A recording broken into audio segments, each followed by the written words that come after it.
हो ही रहा है ना। तो पहले टेम्पल छोटा सा था, बहुत ज़्यादा भीड़ होती थी यहाँ पर, खास करके यूथ बहुत ज़्यादा है तो उनके लिए यहाँ पर काफ़ी भीड़ होती थी। आपको जान के एक दो फैक्ट्स मैं आपको बता देता हूँ यहाँ के टेम्पल के। एक्चुअली यहाँ की जो डेटीज़ है ना, वो यानी राधा गिरधारी, ये एक्चुअली उनकी डेटीज़ नहीं थी। राधा गिरधारी के लिए जो डेटीज़ बनी थी एक्चुअली वो चौपाटी टेम्पल में राधा गोपीनाथ जो है ना, वो डेटीज़ एक्चुअली यहाँ के लिए बनी थी। बट उस समय पे टेम्पल रेडी नहीं था और वो टेम्पल रेडी हो गया था। तो ये एक्चुअली मैंने चौपाटी के टेम्पल के जो राधा गोपीनाथ प्रभु हैं उनसे उनके उसमें सुना है मैंने इनका लेक्चर। तो ये जो यहाँ के राधा गोपीनाथ है और राधा गिरधारी है बहुत स्पेशल है, क्योंकि दोनों इंटरचेंज हुए हैं टेम्पल में। तो यहाँ का पहले यहाँ की डेटीज़ जो थी वो वहाँ गई थी, क्योंकि वहाँ टेम्पल पहले तैयार हो गया था और यहाँ एक दूसरे ले गए। तो इसलिए यहाँ काफ़ी भक्त हैं जो बॉम्बे से जुड़े हुए हैं, तो उनके लिए fun facts you can cross check, right. So काफ़ी ये स्पेशल ये भी चीज़ है। और दूसरी स्पेशलिटी यहाँ पर यह है कि यहाँ बहुत सारे यंगस्टर हैं। ये जो है ना, कोटा जैसे आप लोग पढ़ाई करने जाते हैं वैसे ही विद्यानगर ऐसी जगह है जहाँ पर बहुत सारे कॉलेजेस हैं। तो बहुत यानी पूरे गुजरात के खास करके बहुत सारे विद्यार्थी पहले से, आज से लगभग 80 साल से यहाँ पर सिर्फ पढ़ाई करने के लिए आते थे। तो यहाँ के यंगस्टर आते जाते रहते हैं, तो यूथ प्रीचिंग के लिए बहुत बेस्ट है ये जगह। और सबसे स्पेशलिटी एक दूसरी ये है कि ये डाकोर से बहुत नज़दीक है। तो जब भी कोई व्यक्ति है ना पूरे भारत से या तो बाहर से भी कभी भी डाकोर के दर्शन करने आता है तो ये टेम्पल का विजिट जरूर करता है। तो नज़दीक भी है तो लोग जनरली यहाँ पर आते हैं। तो बुक डिस्ट्रीब्यूशन में हम लोग खास करके गीता मैराथन में हम लोग पूरा महीना वहीं पर रहते थे डाकोर में, क्योंकि वहाँ पर सबसे ज़्यादा लोग दिखते थे। क्योंकि यहाँ लोगों को तो घर पे हमने पहुँचा दिया गीता, और कोई नए घर बने नहीं, तो ज़्यादातर हम लोग डाकोर में रहते। चलिए स्टार्ट करते हैं हम लोग। ये लेक्चर बहुत ही शॉर्ट रहने वाला है क्योंकि हम लोगों को थोड़ा लेट भी हो रहा है। बट जनरली हमारा ये जो मेन पर्पस है ये लेक्चर का वो ये है कि इस्कॉन के बारे में बहुत लोगों को कुछ चीज़ें शायद क्लियर ना हो, है ना, कि इस्कॉन की संरचना कैसे है। क्योंकि आप लोग अभी धीरे धीरे 6 सेशन कोर्स किया है, फंडामेंटल आपके काफ़ी क्लियर हो गए हैं। बहुत सारे क्वेश्चन जो आपके मन में थे वो गोपीनाथ प्रभु ने बहुत ही सहज तरीके से हर एक क्वेश्चन के आंसर दे के, और बाकी के जो वक्ता थे उन्होंने बहुत क्लियरिटी से साथ ये आपको बता दिया। बट अभी ये संस्था पूरे संपूर्ण रूप से कैसे कार्य करती है उसके बारे में थोड़ा हम लोग चर्चा करेंगे, और उसमें क्या क्या कंपोनेंट्स हैं, है ना, क्या क्या चीज़ें हैं, कैसे ये कौन से संप्रदाय में आता है उसके बारे में चर्चा करेंगे। और खास करके थोड़े से षड गोस्वामी के बारे में थोड़ा चर्चा करेंगे, टाइम रहेगा। चलिए, तो पहला बात तो ये हमें समझेंगे कि इस्कॉन, अगर हम लोग सुनते हैं ना इस्कॉन, बहुत बार उसको लोग रॉन्ग प्रोनाउंस करते हैं, या तो ISKON लिख देते हैं या तो ISCON लिख देते हैं। ये ISKCON international society for Krishna consciousness, I stands for international society S और K कृष्णा और कॉन्शियसनेस का CON है। तो इसको ये संस्था अंतर्राष्ट्रीय कृष्ण भावनामृत संघ है। अगर आप देखेंगे तो वैष्णव के 4 संप्रदाय होते हैं, हमने BBC में ऑलरेडी उसके बारे में बताया गया है, राइट। तो वैष्णव के 4 संप्रदाय हैं, श्री संप्रदाय, ब्रह्म गौड़ीय संप्रदाय बोलते हैं उसे, ब्रह्म मध्व गौड़ीय संप्रदाय, उसके अलावा है कुमार संप्रदाय, और एक 4 संप्रदाय को बताएगा रुद्र संप्रदाय, राइट। और सबके बारे में आपको थोड़ा थोड़ा पता होना चाहिए। जैसे रुद्र संप्रदाय का पार्ट है पुष्टि मार्गी लोग, जो आप नाथद्वारा वगैरह जाते हैं, श्रीनाथ जी की हवेली जो होती है, वल्लभाचार्य उनके जो आचार्य उसमें आते हैं, तो वो रुद्र संप्रदाय के उसमें आते हैं। उसके बाद कुमार संप्रदाय में है निम्बाकाचार्य, तो वो आपको पता होगा। और श्री संप्रदाय बहुत जग जाहिर है, क्योंकि साउथ इंडिया के most of the temple Shri संप्रदाय से एफिलेटेड है, उनके ही महापुरुष रजिस्टर से सारी चीज़ें वहाँ पर होती हैं। हम ये जो है इसको जो पार्ट है वो ब्रह्म गौड़ीय मध्व संप्रदाय के अंदर आता है। यानी कि भगवान कृष्ण ने 4 लोगों को ज्ञान दिया था, चतुष्कुमार, रुद्र यानी कि शिव, श्री यानी कि लक्ष्मी, और ब्रह्मा जी। और हमारा जो पार्ट है वो ब्रह्म मध्व गौड़ीय। हम लोग क्यों ब्रह्म मध्व गौड़ीय बोलते हैं? क्योंकि ब्रह्मा जी के अंडर में नारद नृत्य होते हुए फिर मध्वाचार्य आगे गए, और मध्वाचार्य के नीचे अगर आप जाएंगे तो माधवेंद्रपुरी पाद है, उसके बाद भगवान खुद आते हैं। तो बहुत बार कोई लोग इसको ब्रह्म मध्व गौड़ीय ना बोलते हुए गौड़ीय संप्रदाय बोलते हैं, क्योंकि भगवान फिर से आके उसको फिर से वही चीज़ दोहरा के भक्ति का पूर्ण तरीके से, राधा कृष्ण की भक्ति को बहुत सही तरीके से उसको उजागर करते हैं, उसको गौड़ीय संप्रदाय के हम लोग कहते हैं। तो उसका एक छोटा सा पार्ट है इसको, है ना। बहुत बार लोग बोलते हैं कि हम लोग जब भी ये तिलक देखते हैं तो इस्कॉन याद आता है। ये एक्चुअली गर्व की बात है इस्कॉन के लिए, पर ऐसे देखा जाए तो चैतन्य महाप्रभु के बहुत सारे अनुयायी हैं, उसमें भी आपको ये तिलक धारण करने वाले बहुत सारे लोग मिलेंगे। तो उसमें ना के बराबर डिफरेंस है, बट यही तिलक आपको दिखेगा। तो गौड़ीय संप्रदाय का एक ब्रांच है। ओके, अगर आप जब भी यहाँ पर मुझे एक चीज़ के बारे में बताना था कि जब भी आप टेम्पल में जब अंदर एंटर होते हैं तो कैसे दर्शन करना चाहिए, है ना। इसके बारे में थोड़ा सा एटिकेट्स है, जनरली ये वैष्णव परंपरागत में आता है। तो मुझे जितना पता है मैं आपको उस तरह से बताता हूँ। रोज यहाँ पर बैठे हैं, मुझे करेक्ट कर सकते हैं कुछ उसमें त्रुटि हो तो जब भी हम लोग टेम्पल में कभी भी जाते हैं कहीं पर भी, तो जैसे हम लोग जो टेम्पल का हॉल है, टेम्पल के हॉल में जब हम लोग एंटर होते हैं तो सबसे पहले नॉक करना चाहिए। कभी भी किसी के घर में जाते हैं हम लोग तो पहले नॉक करके जाते हैं, राइट। तो वैसे ही भगवान का घर है, टेम्पल क्या है, भगवान का घर है। तो हम लोग जब भी जाए तो क्या करना चाहिए, पहले सबसे पहले थोड़ा सा नॉक करना चाहिए और वहीं पर ही पहले आपको प्रणाम करना चाहिए। मैं एक शीट है जो आपको शेयर करूंगा, यही इसके अंदर ही, तो आप उसका प्रिंट आउट ले सकते हैं और उसमें सारे प्रणाम मंत्र जो आपको जरूरी है जब टेम्पल में जाए तो याद रखेंगे तो आपको बहुत सहज लगेगा भगवान से रिलेशन बनाना, क्योंकि वो प्रणाम जो मंत्र है उसके मीनिंग भी वैसे है। तो मैं आपको तो जब भी आप जाए तो सबसे पहले वैष्णव वहाँ पर जो भी उपस्थित है वो वैष्णव को प्रणाम करना है। तो आप जाएं और पहले ही आपको वांछा कल्पतरुभ्यश्च कृपा सिंधु एव च पतितानां पावनेभ्यो वैष्णवेभ्यो नमो नमः। तो वहीं पर दरवाजे के आपको जहाँ पर भी थोड़ी जगह मिल जाए वहाँ पर प्रणाम करिए। उसके बाद फिर आप आगे जाए तो आपको किसको प्रणाम करना है, जो नए भक्त वो बताएंगे तो ज़्यादा है, जो भी आपको थोड़ा बहुत आइडिया। मैं लेक्चर इसलिए ले रहा हूँ क्योंकि प्रभु जी ने बताया था कि पहली बार कितने लोग हैं जो डाकोर आए हैं या ऐसी कोई यात्रा में गए हैं, तो बहुत सारे लोगों ने हाथ खड़ा किया था।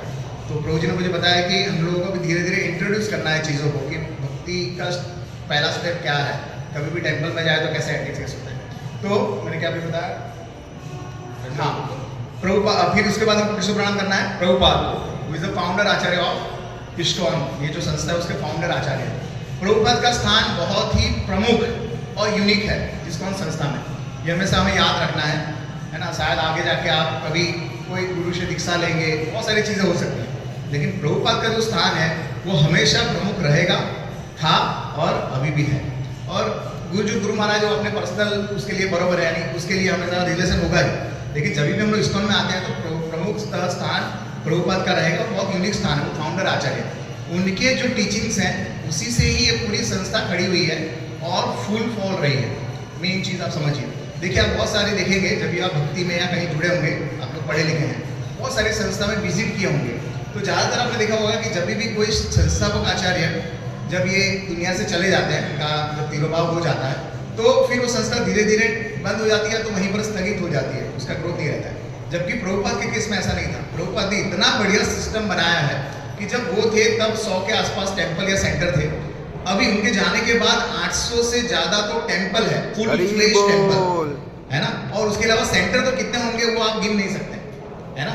आप अहमदाबाद में जाएंगे तो लगभग 10 से 15 सेंटर है जहाँ पर कुछ ना कुछ भागवत कुछ ना कुछ इष्ट गोष्ठी होती रहती है। तो ये एक प्रभुपाद का जो यूनिक नेचर है, यानी उन्होंने जो सिस्टम बनाया है वो बहुत यानी स्ट्रांग है। और आगे भी ऐसा बोला जाता है कि 10,000 साल तक, है ना, कलयुग है, कलयुग में कुछ भी हो सकता है, बट इतना श्योरिटी दिया हुआ कि 10,000 साल तक जो चैतन्य महाप्रभु का संदेश है वो इस संस्था से काफ़ी अच्छी तरह आगे फुल फ्लेश हो सकता है और होता भी है। तो ये हमें समय, हम लोग अभी कुछ पॉइंट भी लेंगे कि क्या क्या पॉइंट है इस्कॉन में जुड़ने के, या तो क्या क्या उसकी विशेषता है, उसके बारे में अगर हमें टाइम मिलेगा तो उसके बारे में थोड़ी चर्चा हम लोग करेंगे। तो ये पहला पार्ट था कि हाँ, तो फिर जैसे हम लोग अंदर जाए तो पहले वैष्णव को प्रणाम, फिर हम लोग प्रभुपाद को प्रणाम करते हैं। प्रभुपाद को जब भी प्रणाम करते हैं तो हमारा जो हृदय है वो हम लोग प्रभुपाद की तरफ रखते हैं। तो जब भी हमारा हृदय कौन सा साइड होता है, साइंस के भी स्टूडेंट बैठे होंगे कुछ, तो लेफ्ट साइड होता है, राइट। तो जब भी हम लोग प्रणाम करें तो प्रभुपाद कौन से साइड होने चाहिए, राइट, लेफ्ट साइड हमारे होने चाहिए, वहाँ से हम लोग प्रणाम करते हैं और फुल फ्लेज हम लोग प्रणाम करते हैं।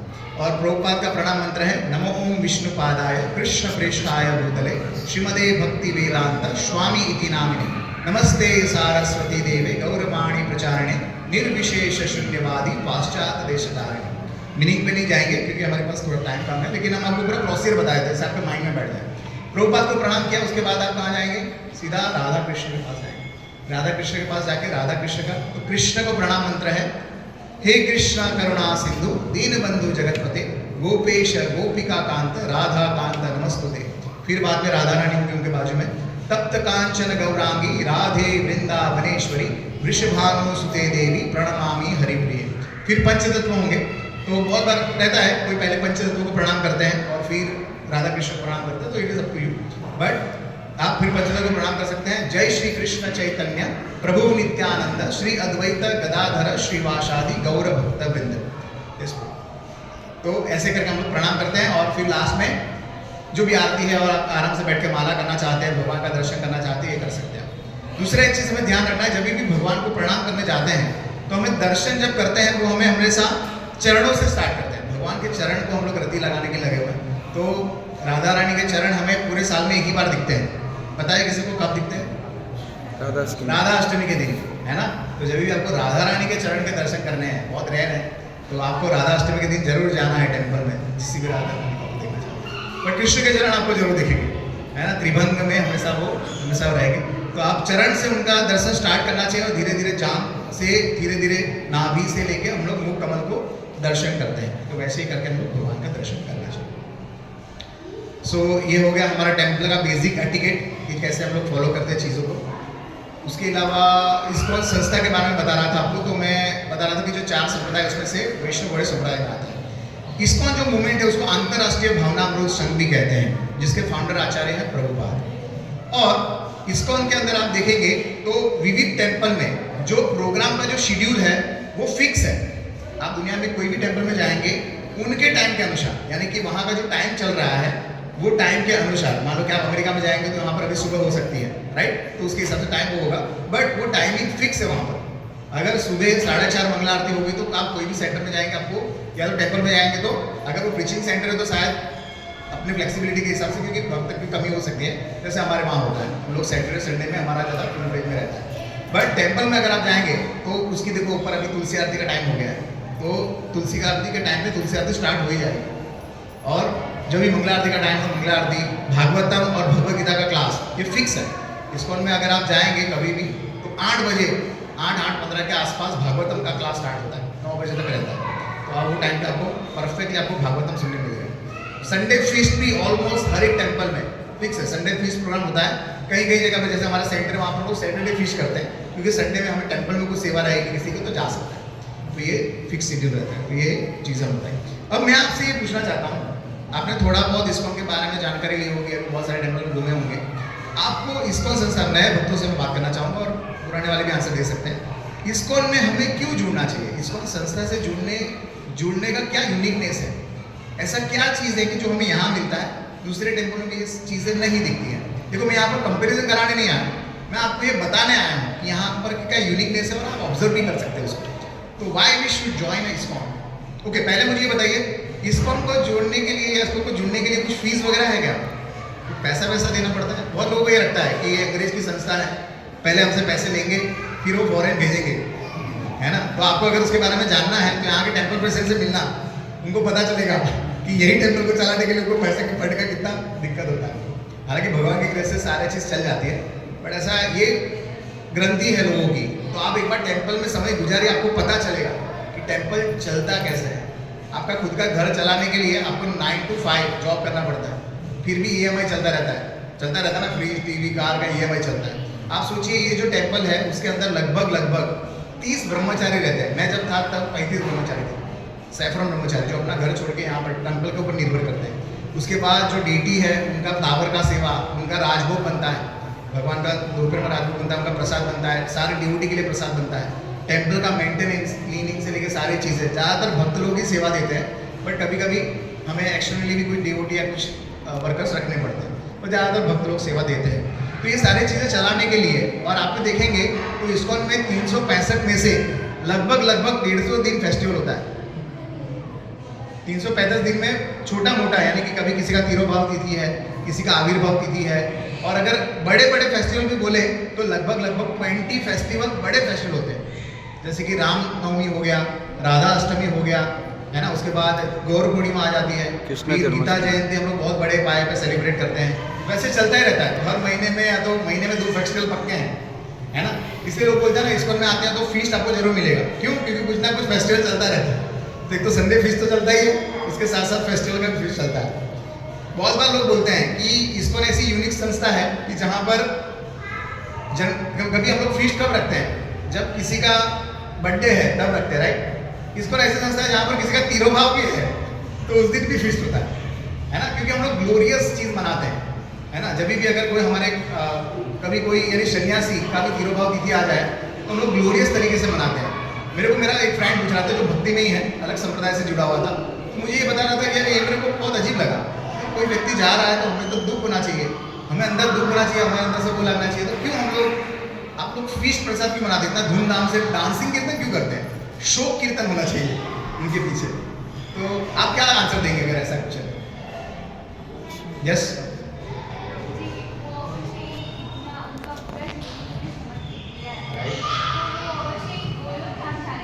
यस वेरी नाइस, मैंने बताया बहुत परफेक्ट आंसर दिया कि जब भी कोई व्यक्ति अपने लाइफ को सक्सेसफुली कंप्लीट करके, है ना, उसका लाइफ का सक्सेस कैसे माना जाएगा कि वो गोलोक धाम को गया, क्योंकि पूरे जिंदगी उसने वो दिया हुआ।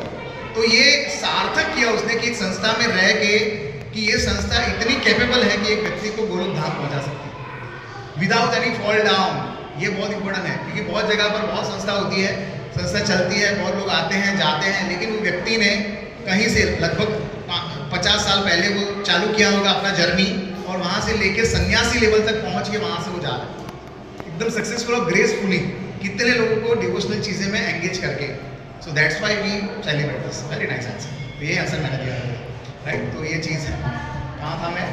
हाँ, सो इस्कॉन संस्था में जुड़ने के पहले तो मैं बता दिया कि कोई फीस वगैरह नहीं है।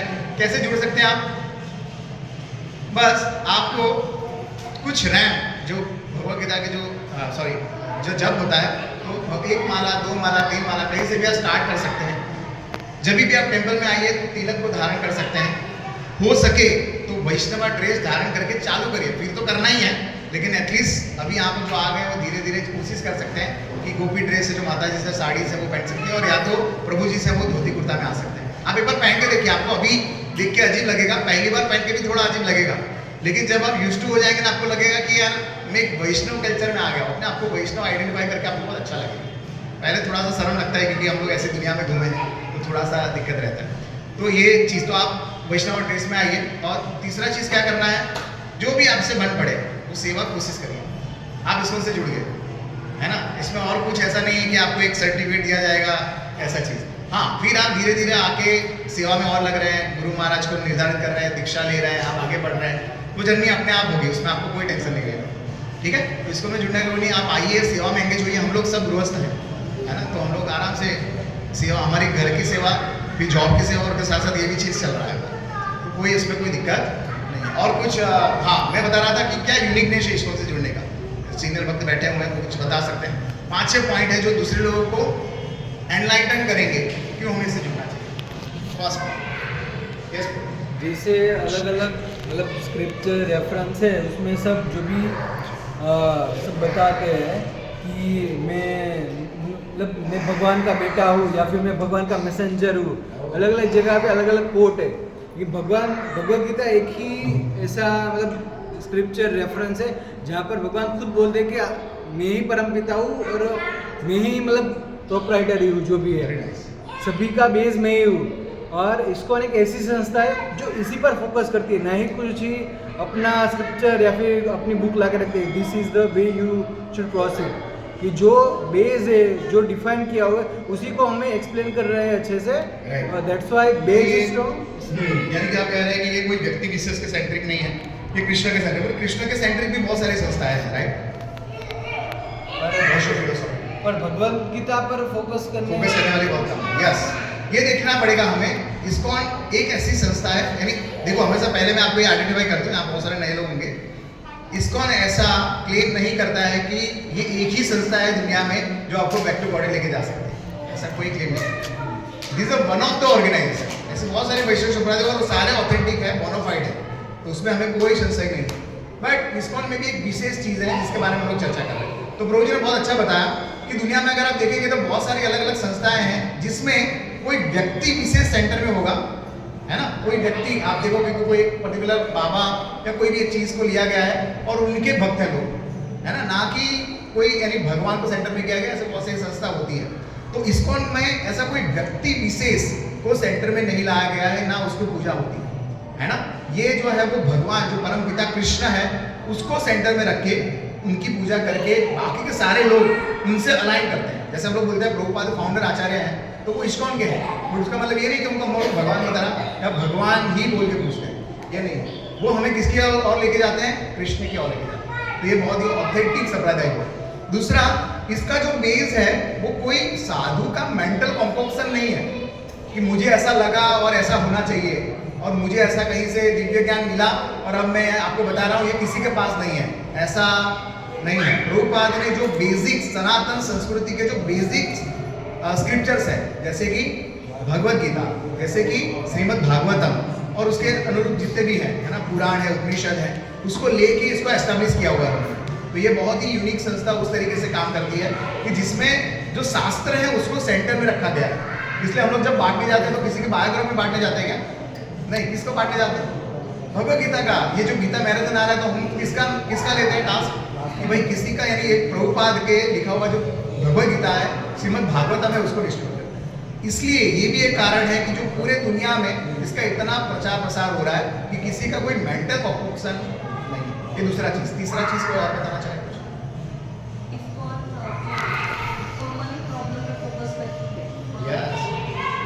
यस, तो यहाँ पर आपको देखना, ज़्यादातर आप जाएंगे, खास करके गुजरात के लोग यहाँ पर होंगे तो उन्होंने देखा होगा बहुत जगह टेम्पल में क्यों लोग जाते हैं, क्योंकि मैंने कुछ मन्नत मांगी है, कुछ पर्टिकुलर चीज़ चाहिए मुझे या कुछ पर्टिकुलर परेशानी है, उसके लिए मैं वहाँ जा रहा हूँ, वहाँ कुछ धागा वगैरह बांध रहा हूँ और फिर वहाँ जाके मेरा पर्पज़ यही है।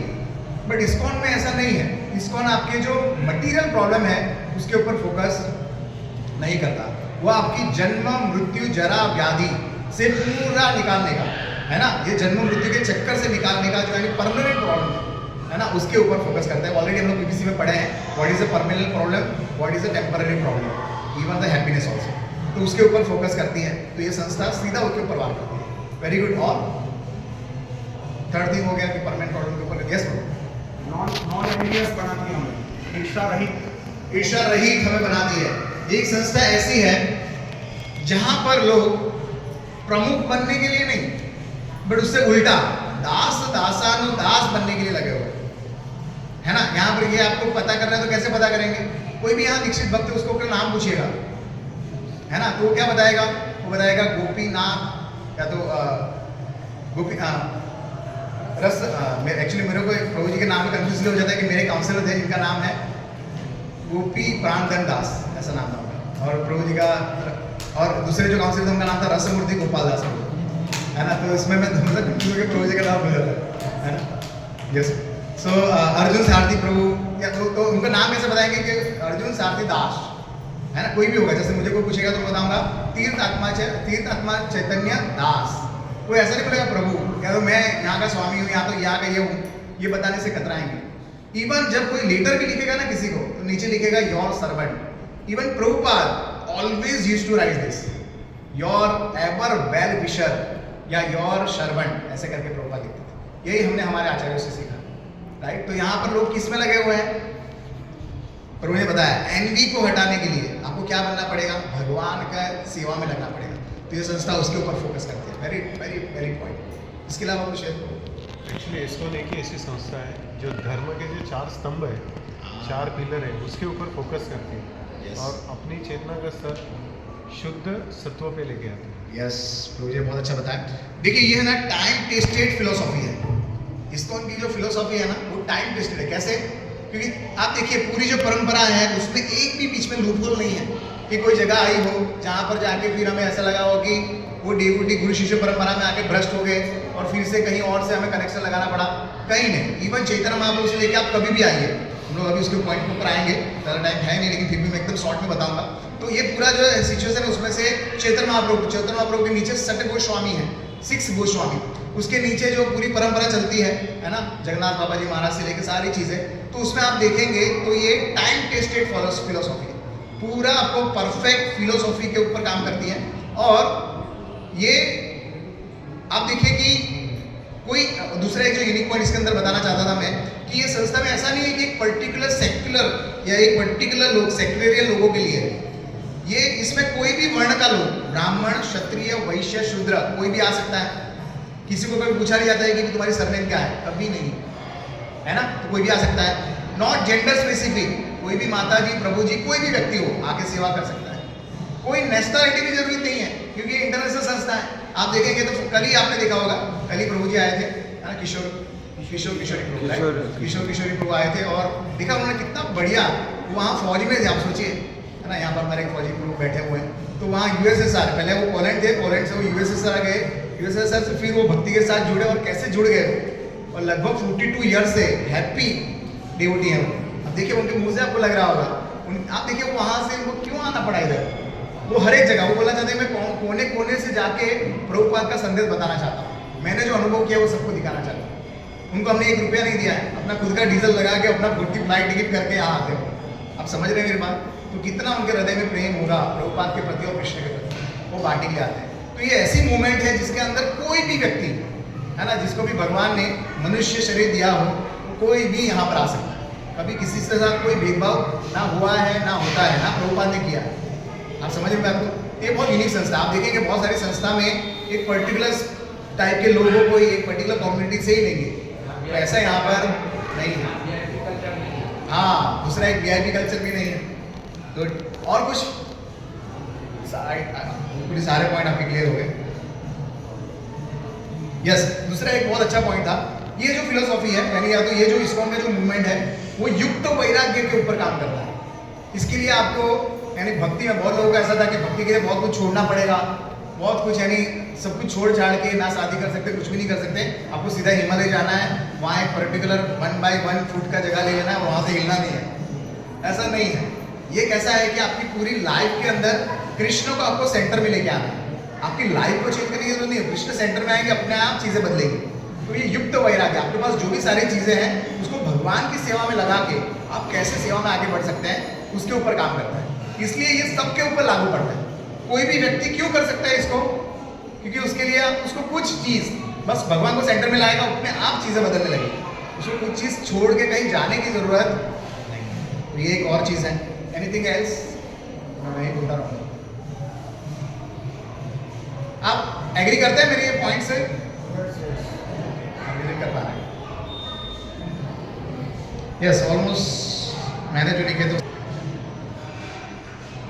किसी ना किसी रूप से इस्कॉन के साथ एटलीस्ट फैमिलराइज हो गए, जुड़े ना हो कोई बात नहीं। बड़ी यात्रा, ये यात्रा आपको कैसी लगी पहले ये मुझे बताइए, कैसा लगा आपको? यात्रा का क्या एक्सपीरियंस रहा? यात्रा का फीडबैक हम लोग लेंगे वैसे, तो उसमें जो